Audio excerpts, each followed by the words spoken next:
Senhores, jovens, queridos irmãos no ideal espírita, abençoe-nos Jesus, o amigo incondicional das nossas vidas.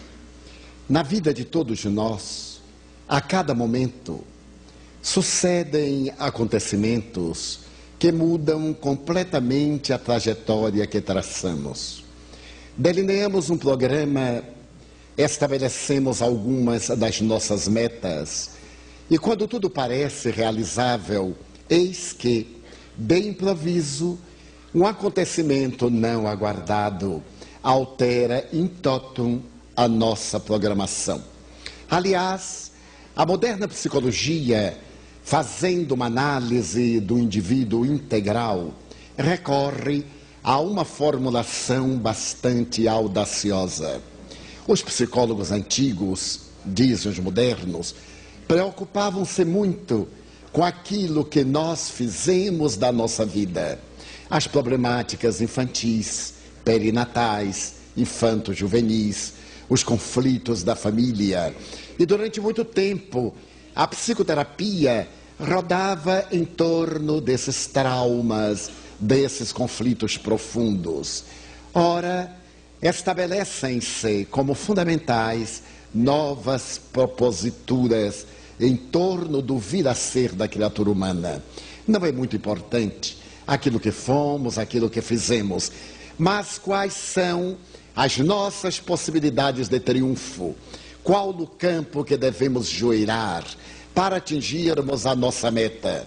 A psicologia espírita, inegavelmente a mais completa, porque faz uma análise profunda do ser, não apenas do ser na sua psique, mas do ser espiritual, na sua trajetória de infinitas e multifárias reencarnações, quando cada um de nós semeou na direção do futuro e no presente colhe aquelas consequências, tendo, não obstante, a mesma possibilidade de semear na direção do porvir.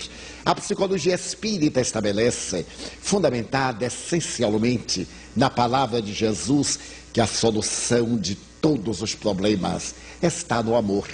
É tão simples e é de tal natureza revolucionária essa proposta que já se estabeleceu amor-terapia como a solução para todos os problemas. Versaremos a noite de hoje sobre essa terapia, sobre as problemáticas humanas e como equacionar os nossos desafios perante a consciência cósmica e a própria consciência. Mourejava em nossa instituição uma senhora muito modesta do ponto de vista socioeconômico.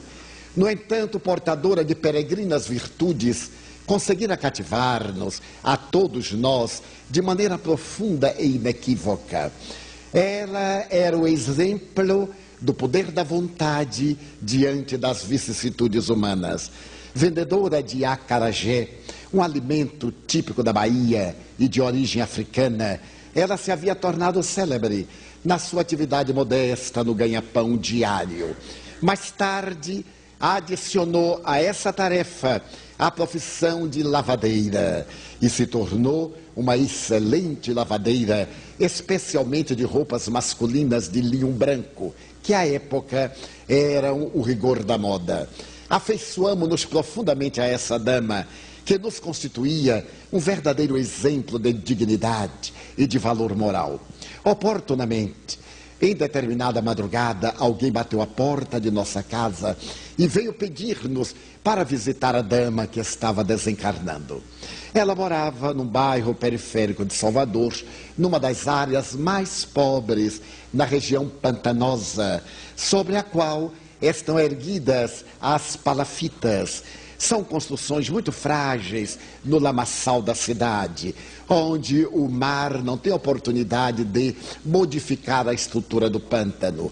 Ali, naquela oportunidade, era também atirado o lixo e, naturalmente, a problemática das ratazanas, das enfermidades infecto-contagiosas, da miséria moral, social, eram todos esses problemas incontáveis.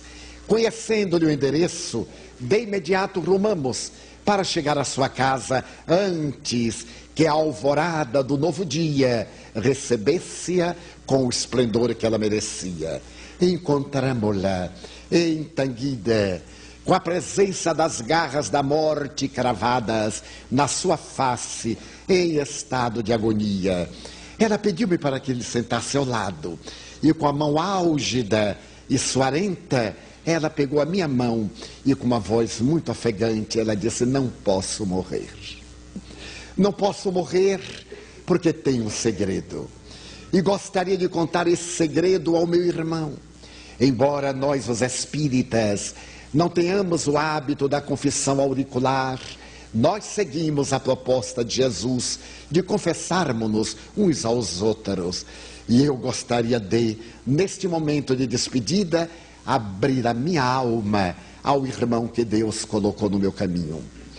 Eu me mantive numa atitude de paciência e de expectativa, e ela começou a voltar ao passado.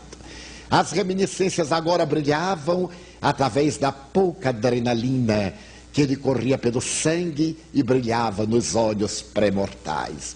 Ela me disse com a voz muito débil: eu fui muito bela, apesar de negra. Eu trazia as tradições de Cabo Verde e fui uma dessas negras sedutoras, profundamente fascinada pelo próprio corpo e pela beleza da face. E amei. Por incrível que pareça, os pobres parecem que não amam, mas o amor entre as pessoas sofredoras é muito mais vital e mais penetrante do que entre aqueles que podem mudar de departamentos afetivos a quaisquer horas. Amei a um vendedor de verduras. O nosso foi um amor profundo, arrebatador, rico de ternura. E um dia ele me perguntou: tu me amas ao ponto de sacrificar-te por mim? Como não? Eu anelava ter um lar, ter uma família, construir o meu clã. E ele agora me perguntava, de uma maneira especial, se não embriagadora, se eu estava disposta a dar uma prova do meu sentimento de amor. É claro que eu aqueci, dar-lhe a prova. E lhe perguntei: qual é a prova que tu queres? Dá-me a ti mesma. Naquele tempo, meu irmão, a virgindade era fundamental para a compostura da dignidade da mulher. E eu, tomada de espanto pelos padrões em que houvera sido criada na minha mãe modesta, eu disse: mas não há pressa, nós vamos casar-nos. Por que antecipar aquilo que tem um curso natural? Então tu não me amas. Se tu me amasses e confiasses em mim, poderias naturalmente antecipar a nossa noite de núpcias. Eu sou homem, eu tenho necessidades biológicas que talvez tu não tenhas, e se as tens, naturalmente controlas. Mas eu venho de uma vida de dissipações, e desde que te encontrei e te amei, eu venho mantendo um regime de castidade, mas não sei até quando. E se me hei de entregar a uma vida de corrupção, é muito natural, muito melhor que nós nos vinculemos até um instante em que o matrimônio cele a nossa afetividade. E falou-me, desacostumada ao romance, a voz quente no ouvido do coração, eu aqueci e experimentei aquela aventura da ilusão, a satisfação imensa de amar, de ser amada. E vivemos os nossos idílios fortuitos, conforme as circunstâncias da nossa pobreza, até que mais ou menos três meses transcorridos, um dia eu lhe disse: quero dar-te uma boa notícia, seremos pais. Um ser se agita dentro de mim. E como tu sabes, ora, através das regras habituais, os fenômenos não ocorreram nesta oportunidade. É sintoma de que estou grávida. Aborta-o. Mas como? É nosso filho. Nosso filho. Como tu podes dizer que é nosso filho? Teu filho, sem dúvida. Mas nosso, eu não tenho nenhuma garantia. Porque tu fosse tão fácil. Naturalmente tu fosse também fácil para outra. E eu fui tomada de espanto. Não podia ser o meu namorado, o meu noivo, o homem a quem eu amava e que dizia por sua vez que me amava também. Ele se tornou frio e disse: se tu me amas, mata-o. Nós somos dois miseráveis. E iremos colocar na terra um terceiro miserável. Para quê? Para mendigar. Eu vendo legumes.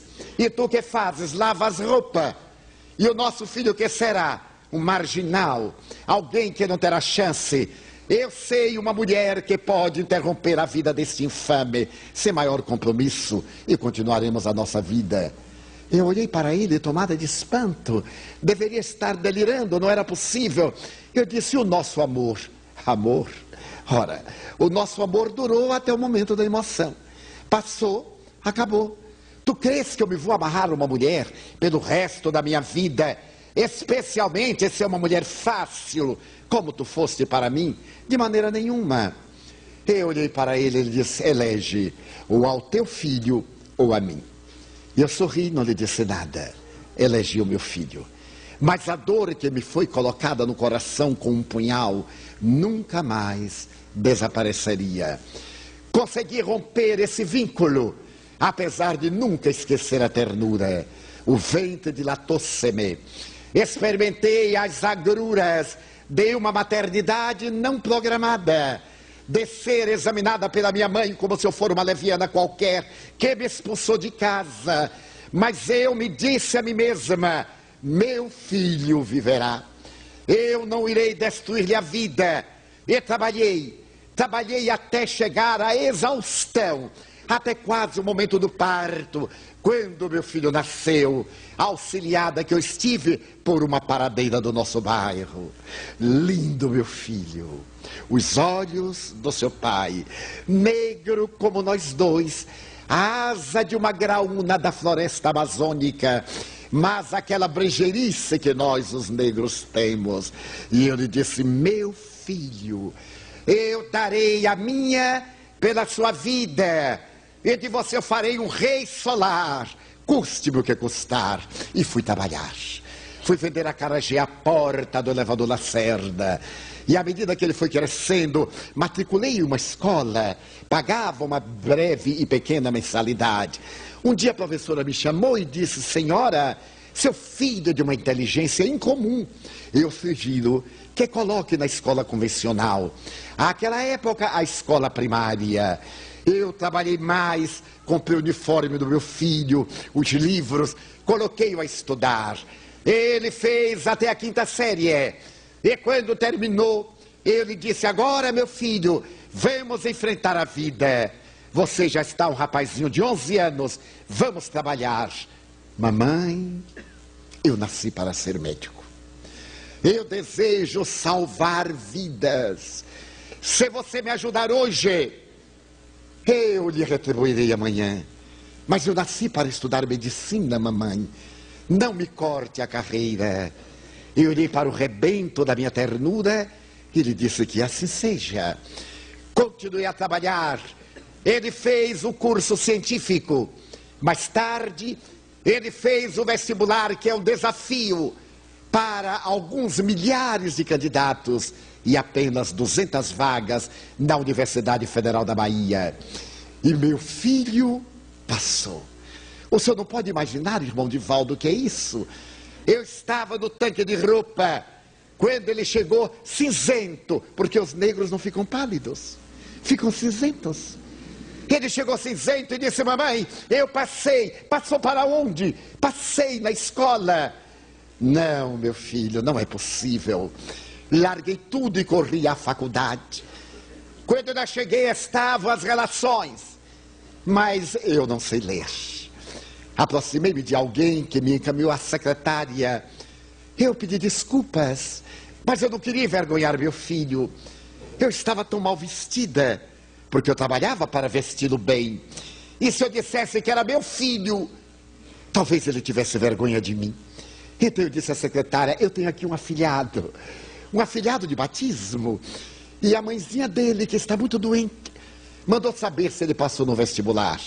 Ela olhou-me com esta superioridade das pessoas vãs e perguntou, como é o nome do seu filho? Seu filho? Não, meu afilhado. Ela olhou as listas e disse, sim, e parece ser um excelente aluno, porque ele teve uma nota muito alta. Eu me segurei à mesa e disse, graças a Deus. E ela disse, senhora, graças a ele. Esse negócio de Deus é utopia das pessoas ignorantes como você. Eu sorri para ela e disse, graças a Deus, meu filho foi estudar na faculdade. Depois de 3 anos, eu já era uma das vendedoras de acarajé mais famosas da cidade do Salvador. Pessoas vinham de distâncias para comprar o meu acarajé, que eu fazia com amor e dizia, bolinho de feijão, vai e seja feliz, e traga dinheiro para o meu coração. E me trazia. Certo dia, um homem de bata branca, alimentando-se, disse, senhora, eu quero bastante quente. Eu adoro pimenta e com muito camarão. Eu disse, pois não, por que o senhor usa essa bata? Sou professor de medicina. Professor de medicina? Comprando meu acarajé, sim, senhora. Eu venho da faculdade. Diariamente passo por aqui. Esse é o meu hobby. Como eu não sabia o que era hobby? Eu pensei que era aquele vestido que eu usava antigamente. Depois me disseram que não, que era hábito. Olha que este mundo é tão complicado, irmão Divaldo. Ela parou, estava morrendo e tinha bom humor. Então ele disse, mas o senhor ensina o quê? E ele disse uma palavra tão complicada, propedêutica. Eu disse, o que é isso? Ele disse, olha, continue fazendo seu acarajé e deixe comigo a propedêutica. Mas é que eu tenho lá na faculdade, isto é, eu tenho, é o seguinte, o senhor deve conhecer lá um menino negro. Oh, como não, mosca no leite. É assim que nós chamamos o negrinho lá. Porque é uma mosca que está sempre de roupa branca de linho. É uma mosca no leite. Ela disse exatamente. Só que eu não sabia que o nome dele era esse. Ele é meu afilhado. Eu fui madrinha de toalha. E o pai dele morreu. E eu zelo muito por esse menino ao lado da mãe viúva. Doutor, ele é bom aluno? Excelente. Será que o doutor não poderia ajudá-lo? Posso colocá-lo na minha clínica para que ele me ajude. Ele falta apenas 2 anos para concluir a universidade. E quem sabe terá uma brilhante carreira. Quando eu disse a meu filho e apresentei o cartão do professor, ele tremeu. A partir daí, além de estudar, ele começou a colaborar com o seu professor. Chegou a semana da formatura, meu irmão. Eu mandei fazer um vestido vermelho. Você já viu que uma negra de vermelho espanta qualquer azar? Então mandei fazer um vestido de seda lamê. Mandei fazer uma flor enorme para botar no peito. E então eu comprei 2 pares de calçado. Na hora que eu comprei os 2 pares de calçado, a vendedora disse, por que 2, senhora? Um para treinar em casa e o outro para desfilar no dia. Porque eu não sei como é que essas mulheres podem subir naquele salto e caminhar de ponta de pés como se fossem bailarinas. Eu, acostumado ao tamanco, o senhor há de vir. Ai, tomei 2 quedas dentro do barraco, mas consegui me equilibrar naqueles saltos carrapeta. O senhor sabe o que é? Eu disse, claro que eu sei o que é. Então eu me equilibrei. O vestido chegou. Eu comprei o anel de formatura para meu filho. Chegou o dia. Pela manhã muito cedo eu fui ao salão de estética, que naquele tempo chamava salão de beleza, e espichei o cabelo. O pichauim desceu, liso. Eu me olhei no rosto, era uma outra pessoa.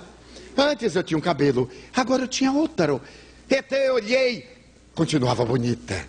E me lembrei do pai dele. Ai, se ele me visse agora, no esplendor da maturidade, quando a mulher atinge a plenitude do seu desenvolvimento. Mas não dava tempo para pensar. Aguardei às 19 horas, contratei um táxi para nos levar ao meu filho e a mim à universidade. Dali partirmos para o amplo salão onde ele colaria grau e receberia o diploma. 18 horas, estava nervosíssima. Já estava me penteando, o senhor não sabe o trabalho que dá penteado. E continuei, vesti-me, estava diante do espelho, quase 19 horas, quando meu Deus, o meu Deus negro, chegou à porta do quarto e se refletiu no pedaço de espelho que eu tinha à frente. Mamãe, hoje é o dia mais feliz de nós ambos. E eu quero agradecer, mamãe, por tudo quanto você fez por mim. Tenho apenas 2 pedidos terminais para fazer-lhe. Voltei-me no tamborete e olhei o meu filho. Quanto era bonito. Ele estava agora com uma roupa negra que nós alugáramos, própria para a formatura, como todos os colegas, eu usar beca. Eu não sabia o que era. Aquele manto negro que colocava sobre ele, era tudo escuridão, mas ele estava bonito. Eu olhei e disse: pois não, meu filho, qual é o primeiro pedido? Mamãe, não sei se você vai entender.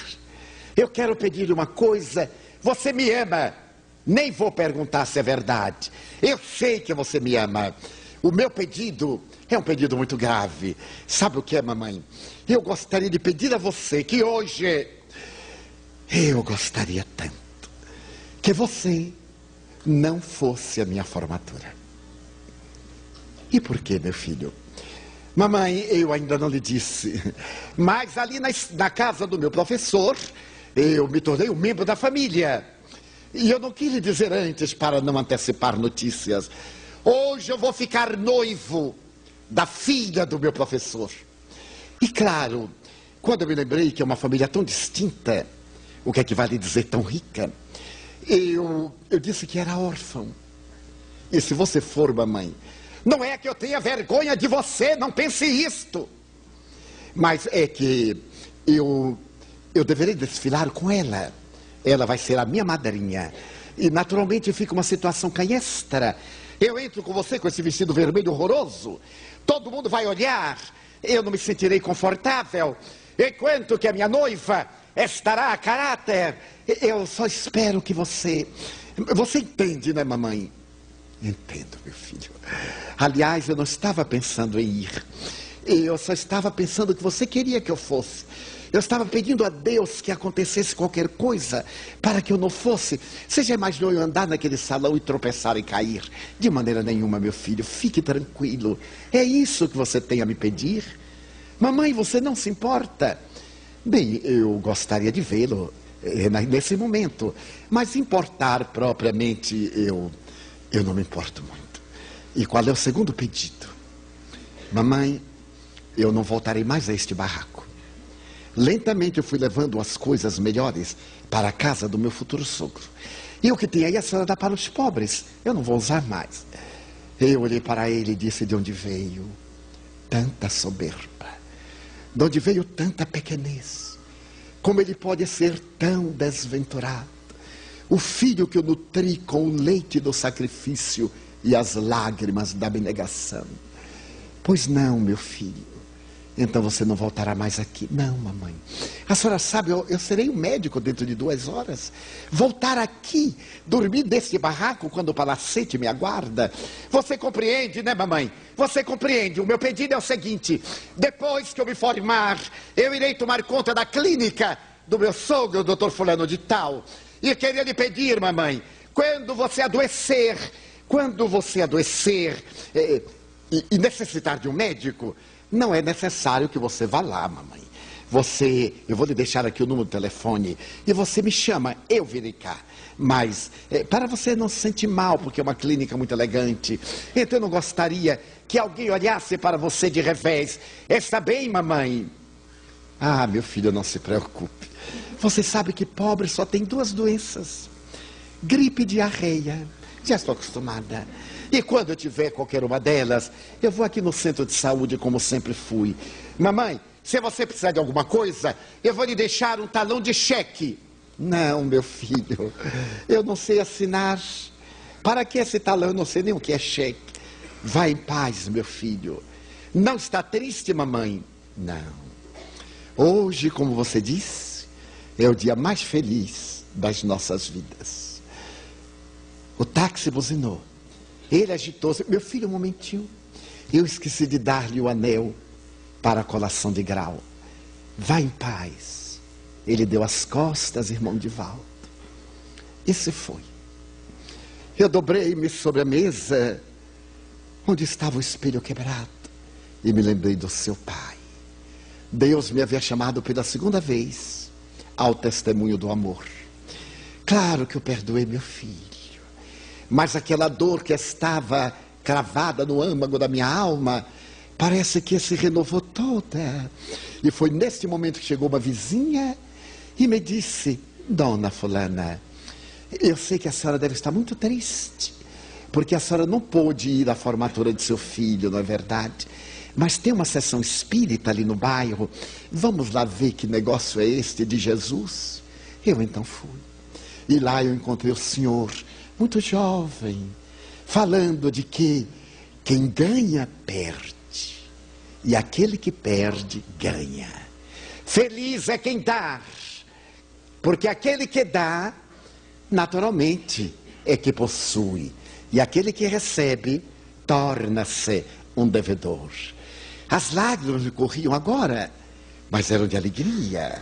Eu havia dado o melhor da minha vida. Não era importante que eu não tivesse retorno.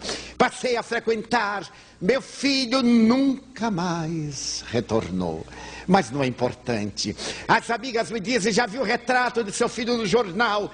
O irmão abre aquela mala. Eu abri. Era um museu de reminiscências. Ali estavam algumas roupas do filho ingrato, alguns jornais amarelados, a fotografia dele, quando eu olhei, conhecia-o. Era um médico bastante famoso na época, mas eu procurei diminuir o impacto e disse, esse é o seu filho? Ei, irmão Divaldo, eu só estou lhe contando porque vou viajar, mas eu não gostaria que ninguém soubesse que a mãe dele foi tão pobre e tão necessitada. E ele disse, tão rica de luz. Ele é o fruto da grandeza da senhora. A senhora pode ter sido pobre de moedas, mas a senhora tem o mais notável tesouro, que se chama o amor. Parta em paz. Agora sou eu, irmão Divaldo, que ele quer fazer um pedido.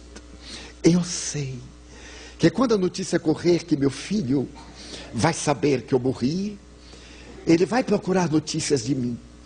E como ele sabe que eu o amo muito, e todo o bairro sabe, porque o bairro frequenta lá a nossa casa, naturalmente meu filho vai lhe procurar. Se algum dia ele perguntar por mim, diga-lhe que eu morri amando. E se ele me perguntar, e ela me perdoou, diga, mas ela não perdoou.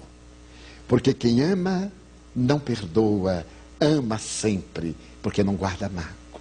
O irmão promete? Sim, senhora, eu prometo.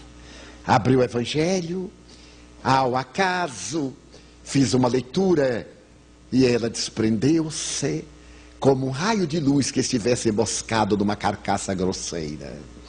15 dias depois, eu estava atendendo a fila, quando eu vi, e comecei a imaginar a razão por que ele se encontrava ali.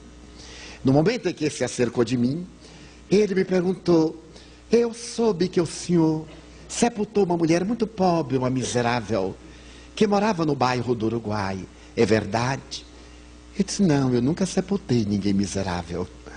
Eu sepultei uma senhora do bairro, sim, mas não era uma miserável. Era uma senhora muito nobre, era minha irmã, mais do que a minha irmã carnal. Porque eu sempre nutri uma grande estima. Ela não era miserável no Senhor, porque ela nos tinha, todos nós, que amávamos muito. Mas é uma forma de dizer, era uma pobretona. Eu digo, não, ela nunca pediu esmolas. Ela sempre trabalhou com dignidade. Eu a conheço há mais de 15 anos. Então não era uma pobretona, era uma pessoa digna. Bem, mas é que essa senhora,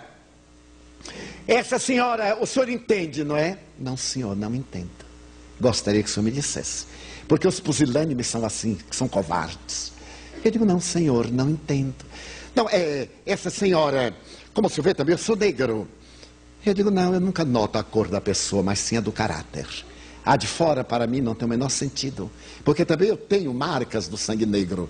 Em 1862, o conde de Gobineau disse que no Brasil todo mundo era misturadinho. A única exceção era Dom Pedro II, porque vinha diretamente dos Bourbons. Como eu sou baiano, eu devo ter aqui uma boa percentagem. O que eu sou é pálido, não é branco. Eu sou pálido. Ele não desmontou. E eu disse de mim para comigo, vamos ver quem é que consegue fingir mais. Ele diz, mas, senhor Divaldo, é que essa senhora há um vínculo comigo. Ela foi minha madrinha de batismo. Sabe, naquele tempo havia madrinha de toalha, onde se colocava, e os meus padrinhos deram-lhe uma toalha de renda da Ilha da Madeira. Ela me recebeu só agora que eu soube, e como eu nunca lhe pude ser útil, então eu queria, pelo menos, pagar o sepultamento dela. Eu disse, mas ela não deixou dívida. E aqueles que a sepultamos, consideramos uma honra por esta oportunidade. Mas o senhor não aceita? Não, para quê? Não nos fez falta nenhuma. Ela sim é que nos faz falta. Seu Divaldo, o senhor me responderia uma pergunta? Eu digo, não sei. Faça a primeira pergunta. Não posso antecipar qual seria a resposta, porque a pergunta ainda não veio. Seu Divaldo, eu tenho um certo interesse no destino desta senhora. Eu soube também que ela ficou com o senhor numa longa confidência pela madrugada, até o momento da morte. Ela falou alguma coisa com o senhor? Eu disse, sim, claro, falamos mais de 2 horas. Seu Divaldo, o senhor poderia me falar o que é que ela lhe disse? Eu lhe perguntei, bem, primeiro, quem é o senhor? Eu sou o doutor fulano de tal, pensei que o senhor me conhecesse. Eu digo, não conheço.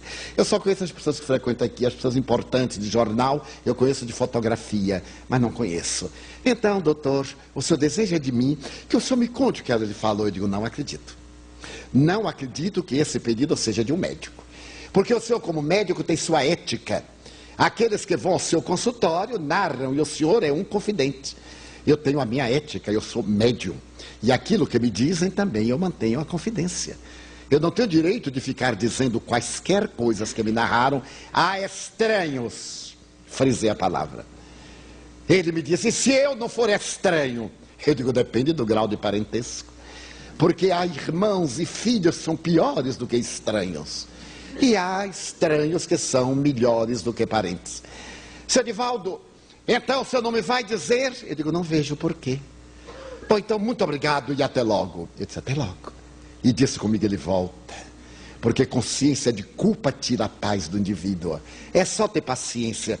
É como diz no sul, dê bastante corda ao pingo fogoso que ele corre e tomba. Depois você puxa e ele vem para junto. Eu deixei correr. Ele se foi. Um mês depois, ei-lo na fila. E eu na mesma tranquilidade. Quando ele chegou até mim, seu Divaldo, o senhor lembra de mim? Eu disse, doutor, o senhor é uma pessoa inesquecível. Por quê? Pelo que o senhor me falou. Então eu não poderia esquecer do senhor nunca. É a respeito daquela senhora a quem o senhor enterrou. Eu desejava fazer-lhe uma pergunta. Se eu disser ao senhor, por exemplo, que eu sou da família, ele disse, não mudou nada. O senhor já me tinha dito que era afilhado. E naquele tempo afilhado era filho por estima. Portanto, o senhor continua na família. Se eu lhe dissesse, por acaso, isso pesa-me muito, que eu era filho dela. Eu digo, também não mudou muita coisa. O que é que o senhor deseja saber de mim? Ela lhe falou sobre o nosso problema? Não, doutor. Ela só me disse o seguinte, se um dia meu filho procurar o senhor, diga-lhe que eu o amei. Sempre eu amei. Seu Divaldo, ela não lhe contou que nós tivemos? Não, senhor, não contou. Ela só me disse isso, diga, meu filho, e por que os senhores conversaram tanto? Coisas, sabe como são as mulheres, não é? Falam muito, e os homens também. Então, tanto ela falava como eu falava, nós tivemos um duelo até que ela parou, e eu continuei falando sozinho.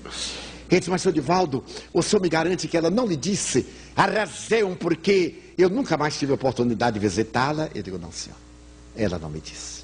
Só me disse que eu amava muito. Neste momento, ela apareceu-me ao lado do filho, chorando copiosamente.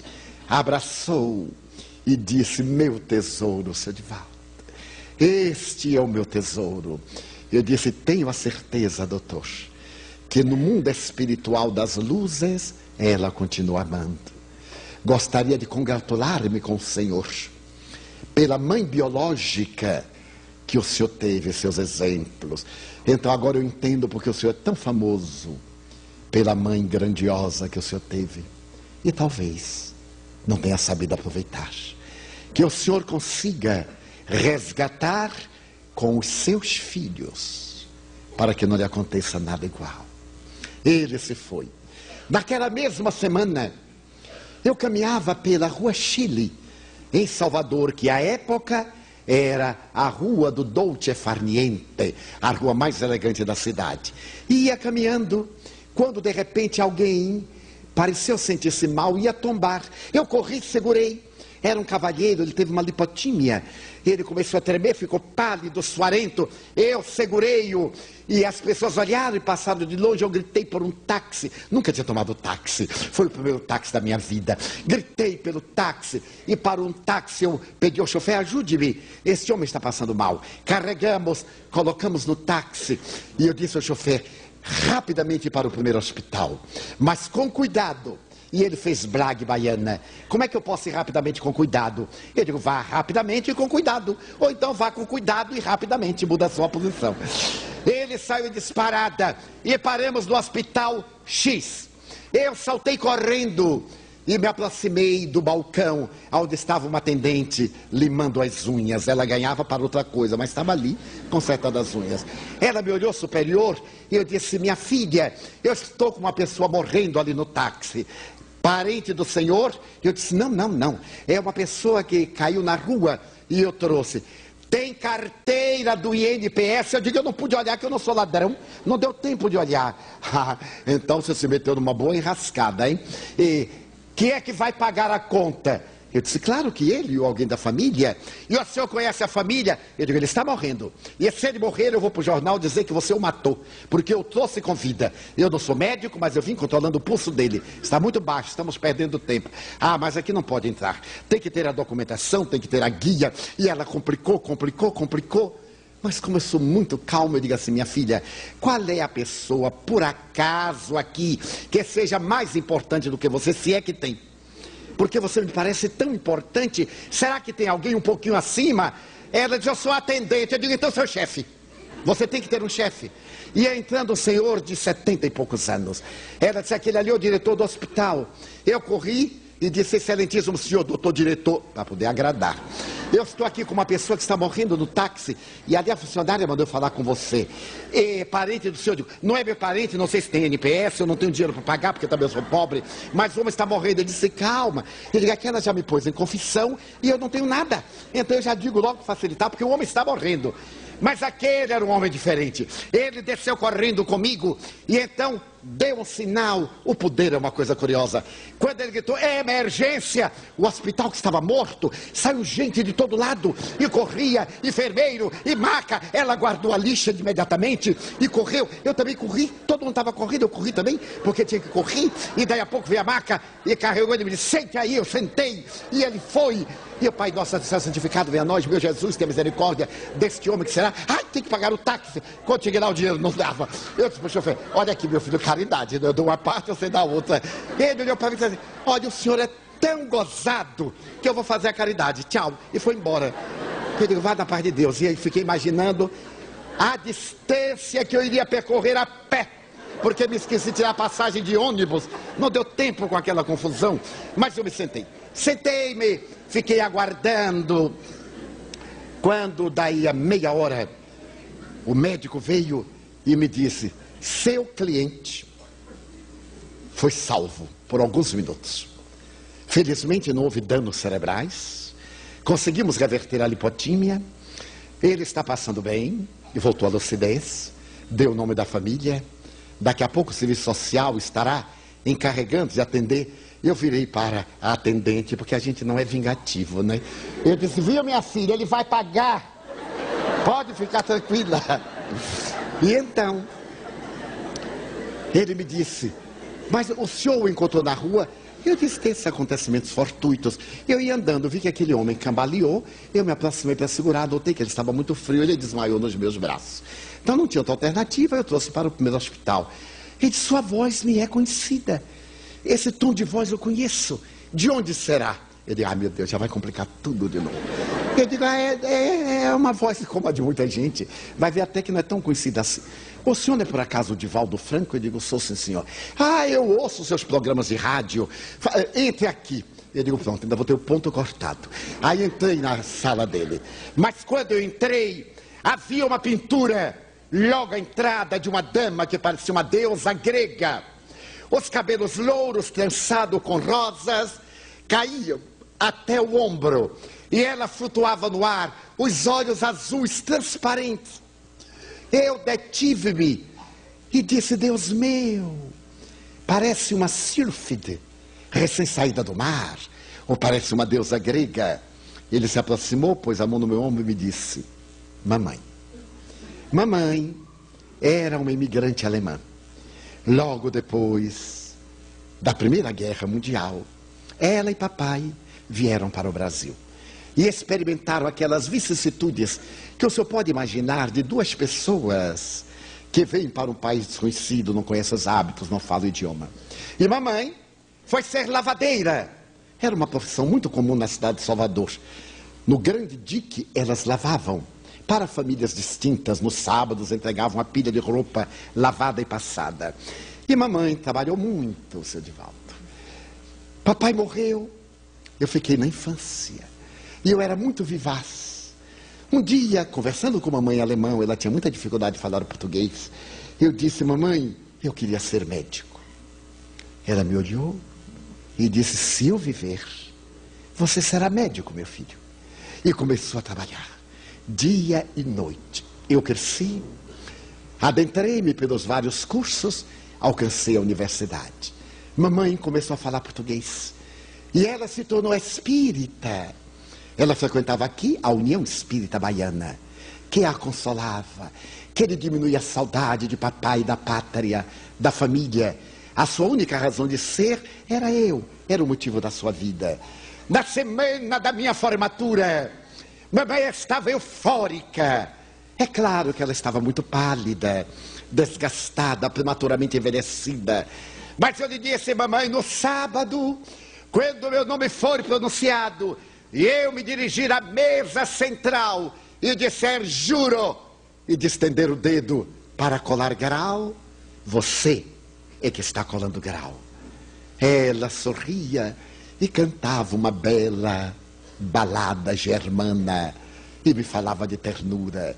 Me dizia: meu filho, se eu morrer, não pense que eu sucumbi. Eu sei que você crê na imortalidade da alma, porque eu coloquei-a dentro do seu coração. Mas se eu puder, eu voltarei para estar com você e jamais, jamais eu o deixarei a sós. Tenha certeza. Naquela semana, quando faltavam 3 dias, eu cheguei de um grande plantão de 24 horas e percebi que mamãe estava tossindo muito. Adentrei-me no seu quarto, era uma casa modesta nossa. E quando eu olhei, percebi as garras do bacilo de Koch. Mamãe estava tuberculosa. Então ela tossiu e teve uma hemoptise. Então eu digo: mamãe, essa hemoptise auscultei os pulmões. Ambos estavam devastados pela tuberculose. Então eu me perguntei como é que eu não notei. Eu não tive tempo de notar os plantões, o esforço, a correria para a universidade, o dia a dia. Mamãe, temos que dar um jeito. Não, meu filho, é doença de pobre. Você sabe como é que é? Isto é gripe, é uma bronquite maltratada. Mamãe, você tem febre? Sim, uma febrícula pela manhã, uma febrícula ao cair da tarde, mas já estou acostumada. Mamãe, isso é tuberculose. Perdoe-me, mamãe. Meu filho, eu quero lhe pedir uma coisa. Eu quero lhe pedir perdão, meu filho. Por quê, mamãe? Porque no sábado eu não vou poder ir à formatura. Você me perdoa, mamãe? Eu sequer me formarei. Tudo é secundário se você não estiver presente. Não me diga que você... Vou, meu filho. Seu pai já está aqui me acenando. Está pedindo para que eu vá. E nós, se eu conseguir a lucidez, no sábado estarei lá, em corpo espiritual, com seu pai. Perdoe-me não ter tido forças para chegar ao nosso grande dia. Você me perdoa, meu filho? Ajoelhei-me, seu Divaldo, e vi que ela foi tomada da dispneia e houve a ruptura e uma hemoptise monstruosa fê-la morrer. Ali mesmo, junto do cadáver, eu jurei: enquanto eu viver, hei de combater a tuberculose pulmonar, a peste branca, hei de dar a minha vida. Eu lhe prometo, mamãe, não pude cuidar do seu corpo frágil, mas eu evitarei que outras pessoas frágeis sejam vítimas da insidiosa doença. Preparei-a, vesti-a, levei-a ao cemitério, mas não lhe disse adeus. Na hora que a última pá de terra caiu sobre o esquife, até sábado, mamãe, na hora da colação de grau. E no sábado, 48 horas após, um pouco mais, quando me disseram que era a minha vez e me chamaram pelo nome, e o som alemão do meu nome percutiu na sala imensa, eu me aproximei estoico como um conquistador. Ele disse mentalmente: aonde você estiver, receba a honra e a glória deste momento, mamãe. Distendi o dedo. Ele perguntou se eu prometia. Prometo. Jurava com Hipócrates a atender aos doentes, a laborar contra as doenças, a fazer tudo em favor das criaturas. E então eu me fui dedicar ao estudo da tuberculose. Hoje, eu sou um dos 10 maiores tisiologistas do mundo. Recomendado pela Unesco, eu faço um trabalho de prevenção da tuberculose para o terceiro mundo. E estou realizando um desenvolvimento de um programa de hospitais para a tuberculose em toda a América Latina, em homenagem à mamãe, essa mulher extraordinária. Agora, por favor, o senhor já me deu tanto tempo, sente-se aqui ao lado na minha mesa. Sentei-me ao lado à sua mesa. Ele abriu uma gaveta e me tirou o Evangelho segundo o Espiritismo e disse: aqui está a minha fonte de consolações, a herança mais preciosa que recebi de minha mãe, depois da sua vida, depois dos seus exemplos. Eu sou também espírita.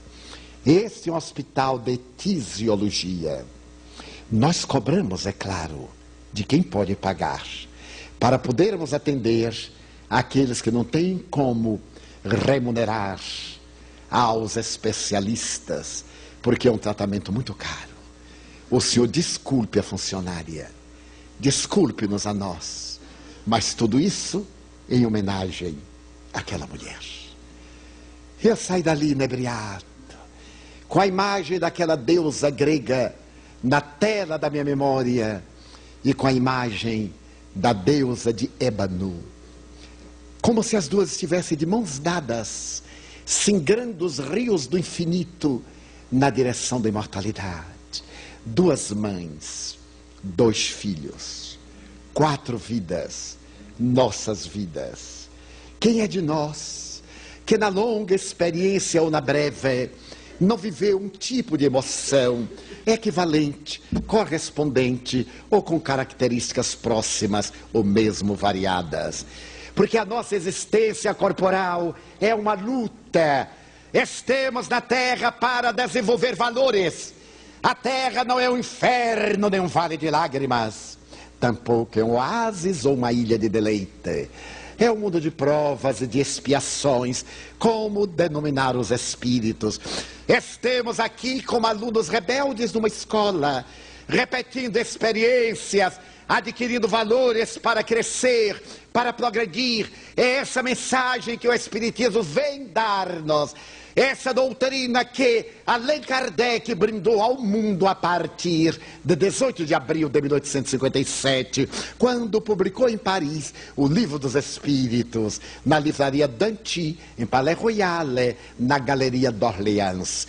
Ele teve a ocasião de dizer que o Espiritismo é uma ciência que estuda a origem, a natureza, o destino dos espíritos e as relações que existem entre o mundo corporal e o mundo espiritual.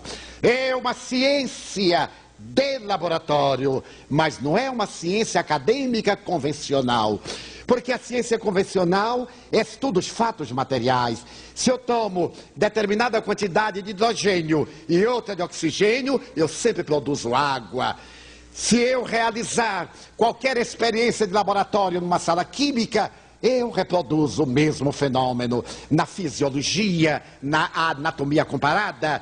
O Espiritismo lida com psiquismos, com espíritos, com seres voluntariosos, a quem a morte não modificou.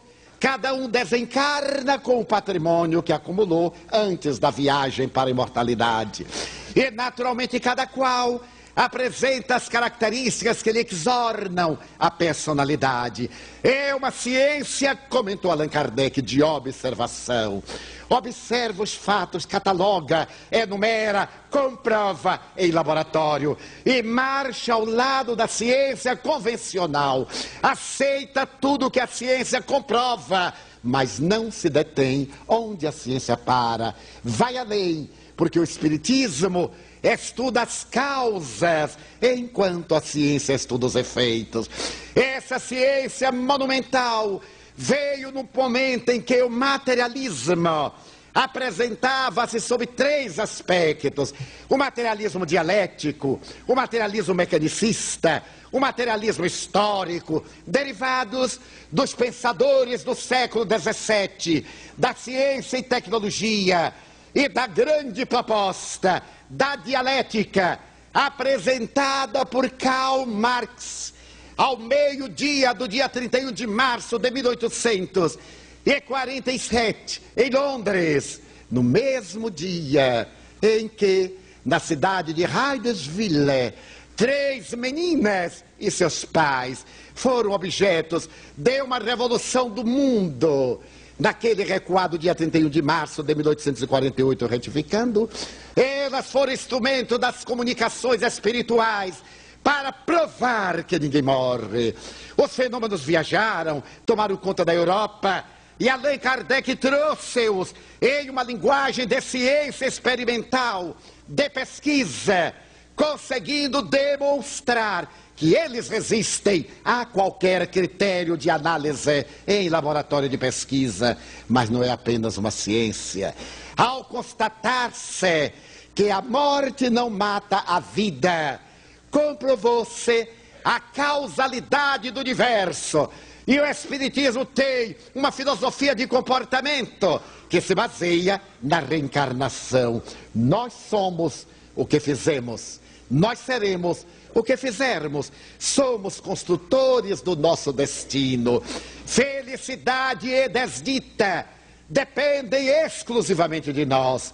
Não estamos na terra para ser punidos ou castigados. O Espiritismo baniu, com a nova psicologia dos dicionários, 2 palavras: culpa e pecado. 2 palavras terríveis, heranças medievais, porque todo pecado deve ser punido e toda culpa castigada. O Espiritismo vai dizer que ninguém tem culpa nem pecado. Nós temos responsabilidades positivas e negativas. Os atos geram responsabilidades. Se eu ajo mal, eu sou responsável pelas consequências danosas que me advenham. Se eu sou sensualista e vulgar, agressivo e lúbrico, eu vou colher as consequências da irresponsabilidade que me permiti. Então o Espiritismo é uma filosofia rica de experiências, que vai desaguar numa ética moral religiosa, que é o Evangelho de Jesus, tendo como fundamentos básicos a crença em Deus, a crença na imortalidade da alma, a crença na comunicabilidade dos espíritos, a crença na reencarnação, a crença na pluralidade dos mundos habitados, a crença no Evangelho de Jesus conforme ele e os seus primeiros apóstolos o viveram. Então é uma doutrina revolucionária, porque ela não é estática, é dinâmica. Ela não se detém nas conquistas já apresentadas, ela avança com progresso. E dia a dia abre horizontes mais amplos para a felicidade da criatura humana. Essa doutrina é a resposta de Deus às lágrimas da terra. Quando Jesus se despedia dos amigos, daquele momento grávido até breve, chorando, eles perguntaram: e agora? Ficaremos órfãos? João anotou no capítulo 14, e nós podemos ver ele dizer suavemente: eu não vos deixarei órfãos, eu mandarei o Espírito de verdade para ficar convosco, o Consolador que o mundo ainda não conhece, o Paracleto, o advogado. E quando ele vier, repetir-vos-á as minhas lições que ficaram esquecidas, e ensinar-vos-á coisas novas que ainda não podeis suportar. Os Espíritos vieram para restaurar a pulcritude do Evangelho, a beleza. Feliz não é quem triunfa, é quem lhe cede o lugar para a glória. Ganha aquele que perde. Quem cede o passo, esse é o triunfador. Porque reagir é do instinto. Basta ser covarde para reagir. Para agir é necessário ser forte. Eu nunca me esquecerei de um dia que eu estava num ônibus muito lotado e estava de sapato novo, comprado em 2 prestações. Era um sapato que hoje eu acho horrível, mas que na época era o máximo. Um sapato marrom e branco, de pelica e de camurça. Hoje eu acho horrível, mas aos 22 anos era tão sensual aquele sapato. Eu imaginei aquilo no meu pé e empenhei-me, comprei a minha primeira prestação e aprendi uma linda lição no Brasil. Porque na hora que eu disse ao homem, eu poderia pagar em 2 vezes. Ele disse: o senhor tem fiador? Com toda a pompa ele disse: não, senhor, eu nunca comprei fiado. Ele disse: então não tem honra nenhuma, só tem honra quem deve, e a gente vai saber se é bom pagador. Meu pai tinha me dito o contrário: não compre nada, nunca fiado. Felizmente ele já morreu, porque até o Brasil tem calacrado e não paga nunca, nem vai pagar, graças a Deus, não há de pagar. Então eu disse assim: mas como eu tenho que arranjar alguém que sirva de fiador? Ele disse: olha, o senhor é tão ingênua que eu vou lhe vender, porque me parece que não tem nem inteligência para ser desonesta. E eu comprei o sapato. Comprei mais para exibir, estava na moda. E fui para a cidade no domingo à tarde, funcionário público. Então eu estava elegantérrimo. E digo assim: eu vou desfilar num bairro elegante, porque pessoas elegantes entendem. Mas quando nós nascemos para ser funcionário público, não adianta. Porque eu peguei um ônibus popular de um bairro popular. Quando entrei no ônibus, me dei conta, já era tarde. Então o ônibus foi enchendo, e eu recuando, por causa do meu sapato marrom e branco. Nisto entrou um mastodonte. Naquele tempo não havia musculação, mas havia halterofilismo. Entrou aquele homem enorme, e eu tive a intuição: ele vai pisar no meu sapato. Ele veio andando, empurrando. Eu já estava quase na saída pelo vidro, e ele chegou no meu pé e descarregou 110 quilos. Eu senti uma dor dilaceradora na alma, não a dor física, a dor do sapato. Então eu olhei aquele pé enorme, eu olhei para ele, era um orangotango, eu não ia empurrá-lo. Então eu me lembrei que eu havia proferido uma palestra: não reaja, haja. Reagir é do instinto, agir é da razão. Eu disse: vou botar em prova. Então eu cheguei, toquei o ombro dele e fiz: olá. Ele: olá. Eu disse: o senhor por acaso não está sentindo uma coisinha fofa embaixo do seu pé? E ele me disse: claro que eu estou. Eu disse: pois é meu pé. Tire a sua pata de elefante de cima do meu pé. Ele tirou, se assustou. Aí eu ri. Quando eu olhei para o sapato, estava rasgado na camurça. E a partir daí eu mandei costurar. Ficou com aquele lindo câncer operado na parte visível do sapato. Mas eu usei a si mesmo até acabarem as prestações. Mais tarde, este homem iria procurar-me depois de muitas vicissitudes para atender a sua mulher que estava louca, atada a cordas. Quando eu vi na fila, eu digo, ele veio me bater. Ele descobriu onde eu morava. E ele foi chegando, eu fui abaixando a cabeça. Até que ele chegou e me perguntou, eu era muito jovem. O senhor é o senhor Divaldo? Ele era mais velho do que eu. Eu disse, pois não. Disse, meu Deus, Pai nosso que estás no céu.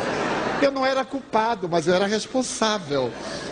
Porque eu disse que o pezinho dele era pata de elefante.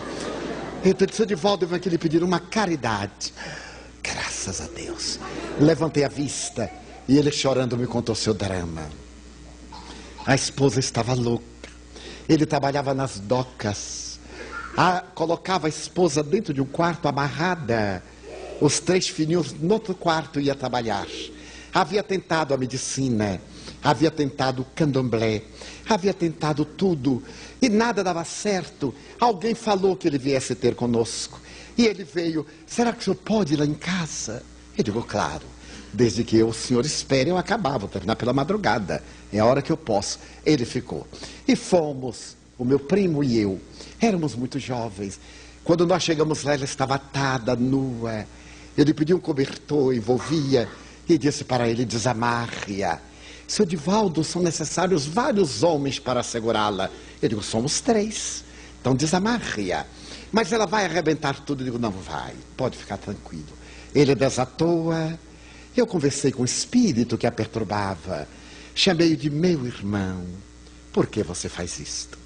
Ele contou uma história esdrúxula. A razão por que a aturdia, porque se vingava. Falamos. Eu lhe pedi uma trégua. Apliquei a bioenergia, que é a terapêutica do espírita. O passe. Acalmei-o e prometi-lhe que eu voltaria. Ele a mim me prometeu que se eu pudesse conduzi-lo, ele deixaria aquela situação. Ela voltou à lucidez. Mais tarde ficaria boa. Depois frequentaria a nossa casa. Ele ficaria meu amigo, meu protetor. Aquele mastodonte enorme e eu pequenininho embaixo. Quando as pessoas me vinham abraçar e demorava muito, ele perguntava assim, empurra, Manero? Eu digo, deixa, Manere, porque tinha uma ternura imensa por mim. Um dia eu lhe perguntei, por que você estava tão agressivo? Você se lembra de um sujeitinho amarelo, antipático, que chamou o seu pé de pata de elefante e disse, não, senhor. Eu recordei-o, ele disse, eu não me lembro. Eu estava tão louco naquele período, que estava provocando briga para matar ou matarem-me, porque assim eu me via livre da tragédia. Quanto vale agir, ao invés de reagir? Ele desencarnou agora no mês de julho, com 68 anos. Então a doutrina espírita nos trouxe o evangelho, o amor, a terapia do amor. Se alguém não gosta de nós, o problema é da pessoa, não é nosso. Não nos preocupemos. Se alguém nos odeia, pior para ele, que toda hora que nos veja vai ter problema gástrico, porque ele vai se sentir mal. E nós não podemos mudar o nosso rosto. Um dia uma pessoa me disse, mas sua cara é tão antipática. Eu disse, aguente lá, porque eu não posso mudar. Então essa é a que Deus me deu. Essa doutrina fantástica chegou à Terra para nos guiar nesse momento grave que nós estamos vivendo. Momento de ansiedade, de sexolatria, de distúrbio, de violência. E o único antídoto à violência é a paz, como dizia Gandhi. Eu não estou contra a violência. Estou realizando uma campanha a favor da não violência. O Espiritismo vem dizer-nos que a morte tão detestada, temida ou displicentemente ignorada, é uma porta que se abre na direção da vida, é um passaporte para uma vida melhor. O Espiritismo vem dizer que nós estamos colhendo, e se semearmos, nós iremos ter uma maravilhosa cega mais tarde. Este é o nosso momento de amar. Experimentemos. Se estamos com problemas conjugais, de relacionamento, interpessoais, de trabalho, façamos essa terapia, não reagir, agir. Se a pessoa nos provocar, nós sorriamos para ela. Não pode haver maior vingança do que uma pessoa encolerizada e a gente sorri. O outro estoura. E um dia, para concluir, eu estava numa das esquinas mais movimentadas de São Paulo, aos 20 anos, quando São Paulo era considerado uma cidade violenta, agora é uma cidade destruída. E eu estava na esquina de São João com a Avenida Ipiranga, aquele movimento, e eu disse, vou fazer um teste de psicologia, para ver se o paulista é realmente neurótico. E coloquei-me do lado da sinaleira, e quando a sinaleira abriu, e veio aquela multidão, eu tomei uma atitude simpática, eu que achei que era simpática, olhei assim e ri. Mas eu fui tão pouco feliz que ri para um homem. E um daqueles orangotangos de praia, aqueles halterofilistas, ele me olhou e teve uma reação. E eu disse, já percebeu, continuei rindo. Ele então abaixou a vista. E do ponto de vista psicológico, a pessoa olha novamente para conferir. Quando ele olhou, eu rindo. Ele aí veio, chegou junto a mim, cara a cara, e perguntou, qual é o caso? E preparou os bíceps. Então eu lhe perguntei, qual caso? Você não está rindo para mim? Eu disse, não, não estou. Como não está? Você está rindo para mim ou está rindo de mim? E eu disse, nem rindo de você, nem rindo para você. E por que não? Porque eu sou cego. Ele teve um... Eu disse, entre tomar um soco e ser cego, eu opto pela segunda alternativa. Ele então, para conferir, passou a mão. Você é cego? Eu, firme, cego. Para ver o jogo da vida. Então ele me disse, e quem está fazendo aqui? Esperando uma alma caridosa para me ajudar a atravessar a Avenida São João por causa do trânsito. Aquele rapaz agressivo mudou. Mas me disse uma coisa que eu nunca perdoei. Há 20 anos. Ele olhou para mim e disse, venha, meu velhinho. E aí eu fui cego. Quando cheguei do outro lado, eu apalpei assim, digo, Citibank. E o senhor conhece? Claro, eu moro aqui perto, eu queria louco me ver livre dele. Eu então disse assim, muito obrigado, meu filho, Deus lhe pague. Não quer que eu o leve ao apartamento? Eu digo, de jeito nenhum, nem pense, não faça isso. Eu levo, Senhor, muito obrigado, vá com Deus. Ele disse, que assim seja.